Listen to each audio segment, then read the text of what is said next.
All right, so in this lesson, we're going to be covering the lead hook. So starting out, we're in our heel toe stance like we always talk about, right? I went in depth about this in the previous videos. Make sure you watch all the videos, guys. As we're in our heel toe stance, right? If there was a line coming from our opponent to us, one toe would be on the line and one heel would be on the line, right? It's not the strictest thing ever. You can kind of be a little bit more squared or a little bit more parallel, but what you don't want to do is be too parallel, right?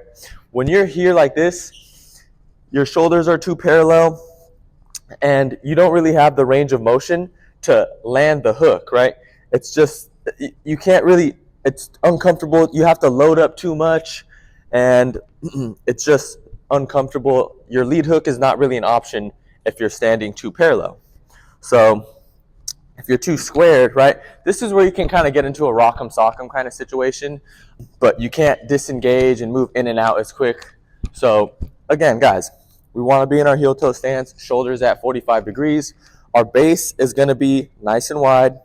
I already gave the example of the plyometric box.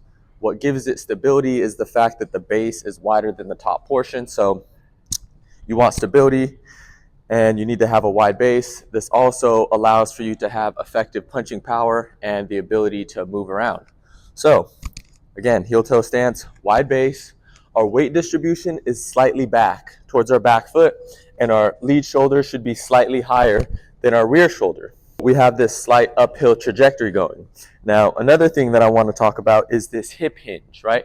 If our hips are locked, it doesn't give us the ability to move around, to put power into our punches and kind of rotate, right? So you need this kind of hip hinge, right? This is what allows us to be fluid in generating rotational power in our punches, right? In our hook. You got to have this hip hinge, right? Very important. Now, the next thing that I want to talk about is the hand placement. There's a whole conversation about should you have your thumb up or should you have your thumb down as you throw the lead hook. Neither way is really correct, right? Everything can work in a given situation, but in my opinion, thumb up is better, and I'll explain why. You can generate more power when you have your thumb up because you're able to engage your back muscles, your bicep, and your forearm more than if you have your thumb down. It kind of locks up and there's this sort of disconnect. So as your thumb is up, right, think about this forearm muscle in your bicep. You can whip it more, right? When it's down, you can't use this, like it's not connected. You can't use the same amount of power. So thumb up, you can engage your muscles more and get a little bit more power out of it. Another reason why thumb up is better, in my opinion, is that when you're thumb down, there's a higher chance of you clipping your pinky and you're at a higher risk for injury. The pinky is the weakest finger bone, right? So thumb down, you have a higher chance of clipping it. Thumb up, you have a better chance of not risking injury. Also, the reload ability is faster as your thumb is up. You can just kind of stir, it's called stirring the pot, right? You can reload faster, double up on the hook, triple up on the hook, and it's a little bit harder to reload when you go thumb down. So these are 3 reasons why I believe that thumb up is better. Again, you can get more power, you can reload faster, and you're at less chance of risking injury. Everybody's body is kind of different, and there's people who thumb down might work for them, like Dmitry Bivol, right? But you just got to find what works for you. These are just the reasons why I believe that thumb up is better. And if you go watch footage of some of the best knockouts by Mike Tyson, Roy Jones Jr., and other boxers, a lot of the time you'll see that when they're knocking people out with their lead hook, their thumb is up. So now I want to get into the shoulder trajectory and the twist. The twist is the key. Now, we're talking about the fundamentally correct version of the hook here. There's other versions of the hook that are a little bit more unorthodox and fancy, but you have to build your foundational hook and get the movement down, and then you can put the sauce on it. You have to understand that the power is going to come from the twist and keeping your weight grounded behind the twist. As you load the hook, you twist and load your weight onto your front foot, then you twist back and throw the hook. Again, you can just twist and load and then release the hook.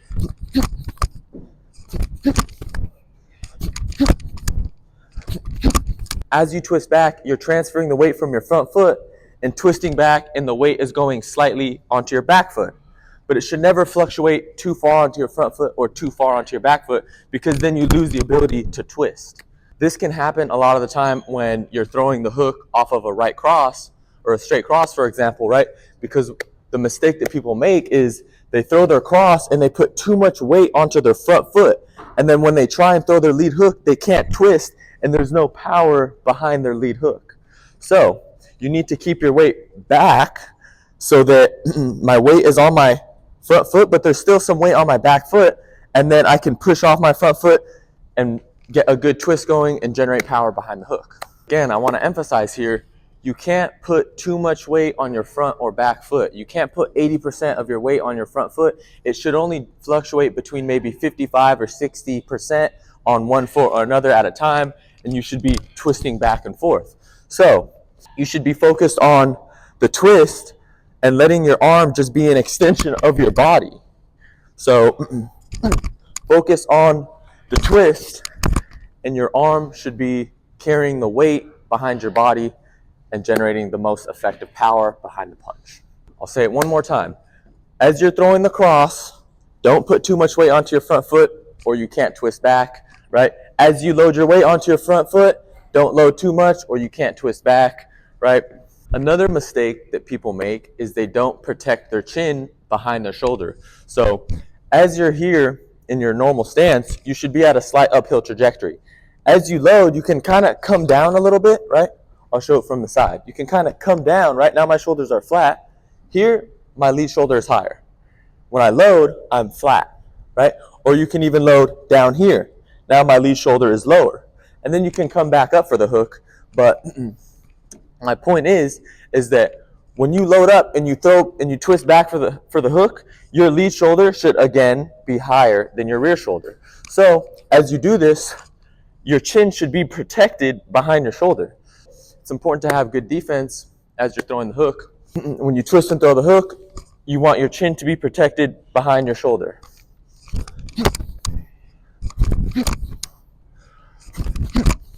And a lot of the time, the reason why people do this is the same mistake, right? As they throw their right cross, they're putting too much weight onto their front foot, and then when they go to throw the hook, it's impossible to have your chin protected behind your shoulder if you have too much weight on your front foot. You need to sit back a little bit more so that your chin can be protected.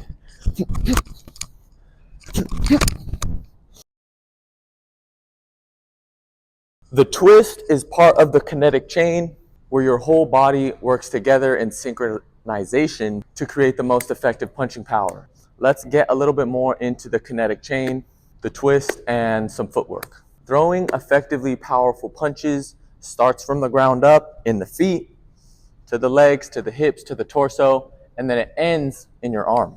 That's the kinetic chain. It starts from the bottom. You want the feet, the legs, the hips, and the torso to be carrying the weight, and then the arm is coming behind that weight. So the hips and the torso are turning, and then the arm follows behind it.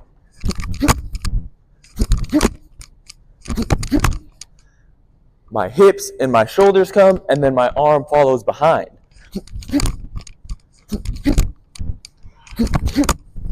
You need to load your weight onto your front foot, and then you need to twist back. Your hips and your shoulders are turning, and your arms are following behind it. So you're loading onto your front foot, and then loading onto your back foot. And you're twisting, the arm is coming behind the hips and the shoulders. You don't want to make the mistake of looping your arm in the hook motion without using the hips and the shoulders to twist, right? Because there's no weight behind it. It's not about looping your arm in the hook motion. You want to twist and you want to let your arm be an extension of your body. I want to get a little bit more into the shoulder protection and the hand trajectory. The first thing that we want to cover is the efficiency of the punch. Now, you want to create a little bit of a rubber band effect, right? So as you load up for the hook, you need to extend your arm just a little in order to flex it, right? Like I said, like a rubber band effect. And when you load up for the punch, right, you don't want to start that load up and leave yourself exposed. As you twist back for the hook, it should all be one motion. That's when you open your arm up slightly to create the rubber band effect. Like I said, you don't want the punch to be inefficient and start loading up here and come too wide with it. It's unnecessary. You load up, everything is nice and tight, and as you twist back, that's when you open up the hook and create the rubber band effect. It should all be one motion. From here, I'm opening up and throwing the hook. I'm not looping it around too wide like this and leaving myself exposed and throwing the punch in an inefficient way. Again, we're focusing on an efficient punch, right? Now, the point of throwing a hook is to get around the opponent's guard. Like I said, you don't need to open up too wide to get around their guard. Just from being loaded up here, if you extend, you should be able to get around their guard, and everything is situational. Guys, if you want to get better at this, really the only way is by practicing and getting the reps in. That's why I have all the drills for you guys ready to go, so make sure you guys do the drills. So as far as the hand trajectory, right, like I said, you want it to be efficient, and this should leave your chin protected behind your shoulder as well. Focusing on the twist, right, I'm loading away onto my front foot, focusing on the twist back, and making sure that my hand trajectory is efficient, right, and I'm protecting my chin behind my shoulder, focusing on the twist. With the hand trajectory, right, you want to make sure that your elbow is raised up. Sometimes what people do is, as they're kind of dropping their weight here onto their front foot, when they come throw back, their elbow comes kind of low, and as you can see, my chin is not as protected. So this is a mistake that people make. Also, another reason why this isn't okay is because when your hand trajectory comes at this motion, it has a higher chance of running into your opponent's guard. Because if you imagine your opponent like this, right? If the punch is coming at this motion, like I said, higher chance of running into their guard. If you raise the elbow up, it can get over their guard and land effectively. So don't leave that elbow too low. Make sure that you raise it up, right? Another aspect of hand trajectory that I need to cover is the other hand, right?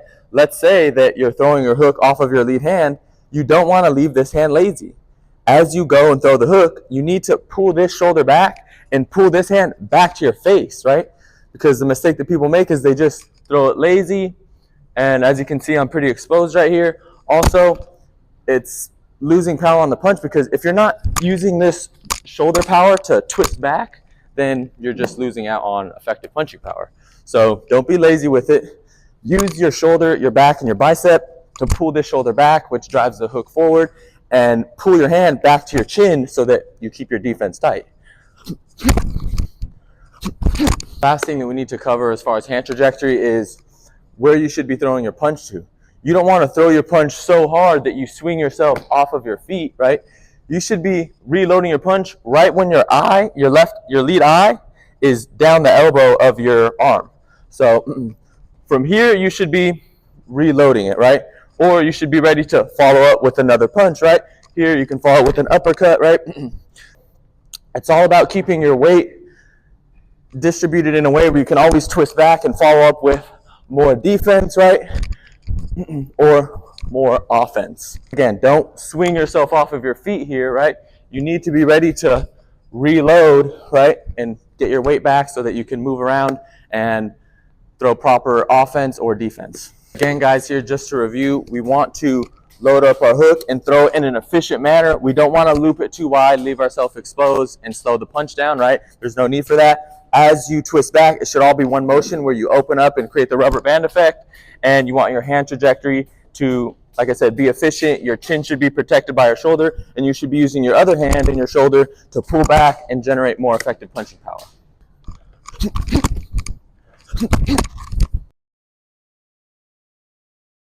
Now I want to get a little bit more into the footwork aspect of things. So as you load your weight onto your front foot, right, your back heel should be slightly coming off the ground and turning towards your opponent. And then as you twist back, your lead foot should be slightly twisting. It can twist a little bit more or just barely. There's a spectrum. But as you twist back, your knees should be doing the work and your feet should be twisting with it. Again, as you load, your back heel should come slightly off the ground. And as you twist back, your feet should be twisting as well.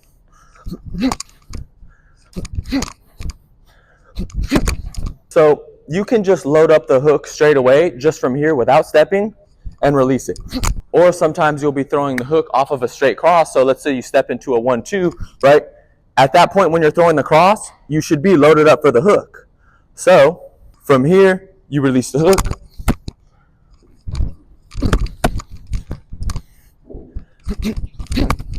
And sometimes you'll be slipping a punch off to the side right here.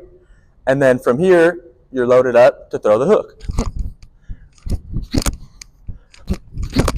And a lot of the time, as you're working head movement, you don't just move your head. Sometimes your foot will slightly kind of step as well. So as your foot kind of slides out and steps, you should be loaded up for the hook. Whatever option it is that happens in the fight, as you load up for the hook, your back heel should be slightly coming off the ground. And as you twist back, you should be twisting your feet back as well as your hips and your torso. I just want to review everything, guys. Again, guys, in order to get your hook off, you need to be in your heel-toe stance. You need to have a solid base. From here, right, our hands are up just below our cheekbones, elbows tucked. As we throw the hook, we want to go thumb up, right, for effective power, the ability to reload, and risking less injury. And guys, this is where it gets really important, right? As you load up for the hook, you don't want to put too much weight onto your front foot because then you can't twist back. And the twist, the kinetic chain, is the key to effective punching power. As you load up for the hook, don't put too much weight onto your front foot, whether you're throwing across or just loading up, right? You want to keep your weight slightly on your back foot too so that you can twist back. You're twisting back and letting your arm be an extension of your body. Your arm is coming behind your hips and your shoulders. We want the punch to be efficient, so you're creating a rubber band effect. As you're twisting back, you're opening up, right? But you're not doing it in an inefficient manner, right? It's all one motion. As you twist back, you open up and create the looping motion with the hook. Now you guys know how to throw the hook. As you guys go through the drills, make sure you're taking all this into account. Make sure that you do all the drills in both stances, guys, if you want the best results.